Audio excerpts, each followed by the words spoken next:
arguments eventually gave way to the argument that lending involves risk and loss of opportunity to the lender, and therefore attempting to make a profit from lending is justified. Today, these notions seem quaint. Today, the idea of making money from money is held as an ideal to strive for. Why work when you can get your money to work for you? However, in trying to envision a sustainable future, it's very clear that the charging of interest is both a moral and a practical problem. Imagine a society and economy that can endure for centuries because, instead of plundering its capital stores of energy, it restricts itself to present-day income. No more wood is harvested than grows in the same period. All energy is renewable: solar, gravitational, geothermal, magnetic, and whatever else we discover. This society lives within the limits of its non-renewable resources by reusing and recycling everything, and the population just replaces itself. Such a society could never function using a money system utterly dependent on perpetually accelerating growth. A stable economy would need a money supply at least capable of remaining stable without collapsing. Let's say the total volume of this stable money supply is represented by this big circle. Let's also imagine that moneylenders must actually have existing money to lend. If some people within this money supply begin systematically lending money at interest, their share of the money supply will grow. If they continually re-loan at interest all the money that gets paid back, what's the inevitable result? Whether it's gold, fiat, or debt money doesn't matter. The moneylenders will end up with all the money. And after the foreclosures and bankruptcies are all filed, they'll get all the real property too. Only if the proceeds of lending at interest were evenly distributed among the population would this central problem be solved.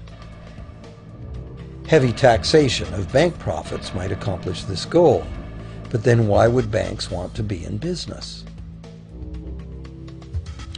If we were ever able to free ourselves of the current situation, we could imagine banking run as a non-profit service to society, dispersing its interest earnings as a universal citizen dividend, or lending without charging interest at all.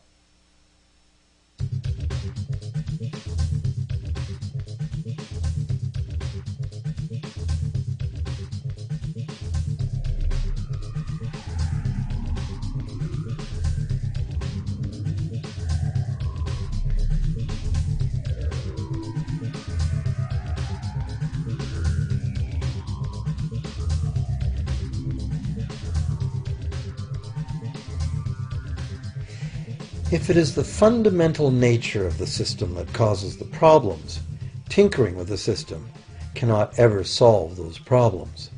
The system itself must be replaced. Many monetary critics call for a return to gold-based money, claiming that gold has a long history of reliability. They ignore the many scams that can be played with gold, shaving coins, debasing the metal, cornering the market, all of which were abundantly practiced in ancient Rome and contributed to its fall. Some advocate silver, it being more abundant than gold and therefore more difficult to corner. Many question the need to bring back precious metals at all. No one wants to go back to carrying heavy sacks of coins to go shopping. It's a certainty that paper, digital, plastic, or more likely biometric ID money would be the real medium of trade, with the same potential for creating unlimited debt money we have now. Beyond that, if gold again became the sole legal basis of money, those who have no gold would suddenly have no money. Other monetary reform advocates have concluded that greed and dishonesty are the main problems, and that there may be better ways to create an honest and equitable money system than returning to silver or gold. Inventive minds have proposed a variety of alternate ways to create money. Many private barter systems create money as debt, much as banks do, but it is done openly and without charging interest. An example is a barter system in which debt is expressed as pledges of hours of work, all work being valued equally at a dollar figure that then allows hours to be equated with the dollar price of goods. This kind of money system can be set up by anyone who can devise a way to do the accounting and find willing and trustworthy participants. Setting up a local barter money system, even if it were little used now, would be prudent emergency planning for any community. Monetary reform, like electoral reform, is a big topic, and one that requires a willingness to change and to think outside the box. Monetary reform, again, like electoral reform, will not come easily, because the enormously powerful interests that benefit from the existing system will do their utmost to maintain their advantage. Now that we've seen that money is just an idea, and that in reality money can be whatever we make it, here's one very simple alternative monetary concept to consider. This model is based on systems that have worked in the past, in England and America, systems that were undermined and destroyed by the goldsmith bankers and their fractional reserve system.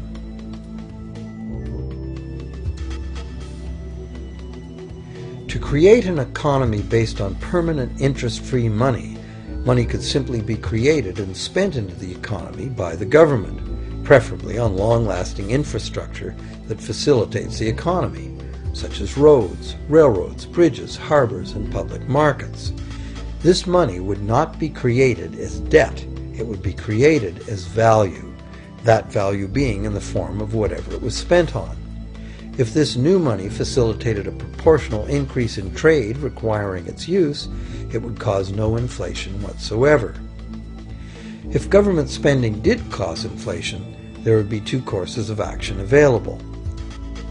Inflation is equivalent in effect to a flat tax on money.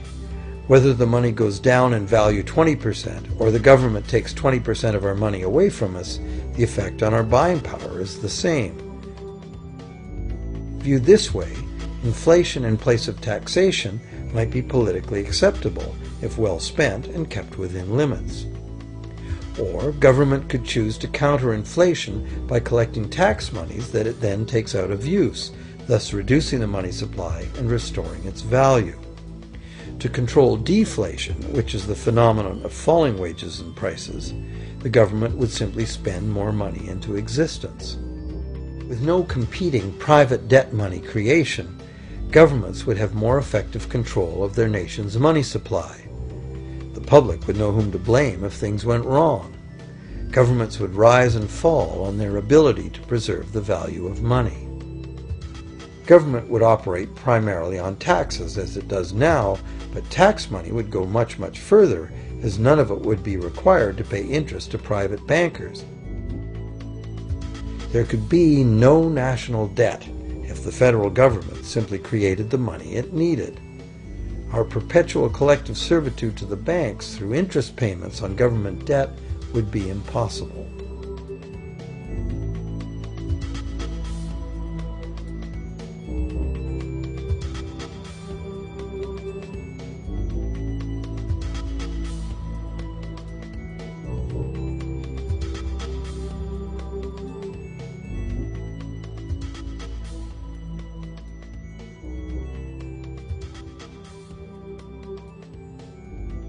What we have been taught to believe is democracy and freedom has become in reality an ingenious and invisible form of economic dictatorship.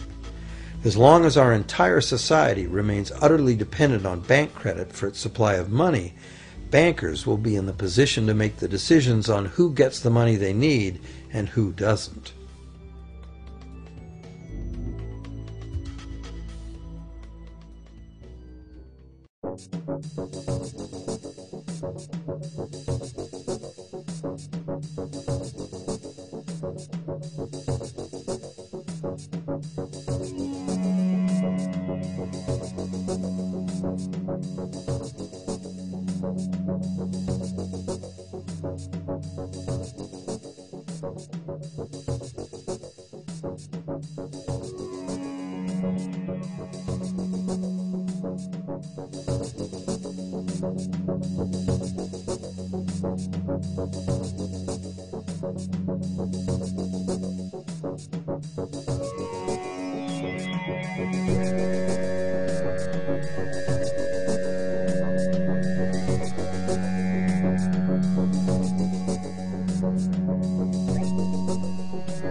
Few people are aware today that the history of the United States since the Revolution in 1776 has been, in large part, the story of an epic struggle to get free and stay free of control by the European international banks.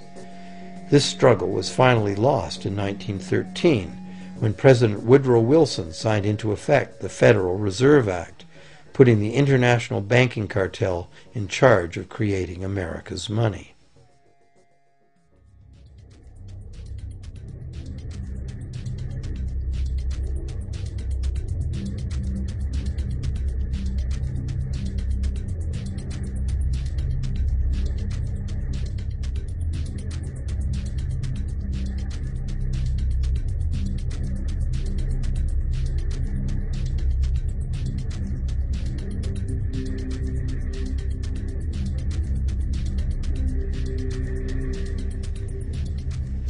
The power of this system is deeply ingrained. So is the educational and media silence on the subject. Years ago, a Canadian Deputy Prime Minister surveyed scores of non-economists, both highly educated professionals and common-sense people on the street, and found that not one of them had an accurate understanding of how money is created. In fact, it's probably safe to say that most people, including the frontline employees of banks, have never given the matter a moment's thought. Have you?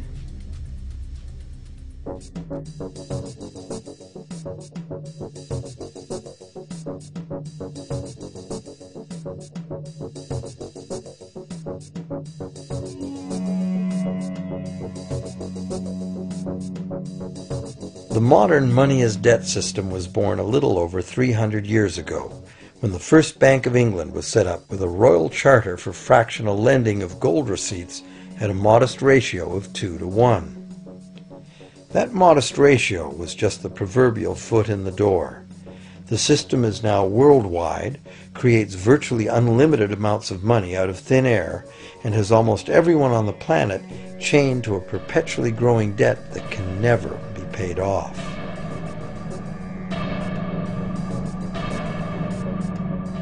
Could it have all happened by accident?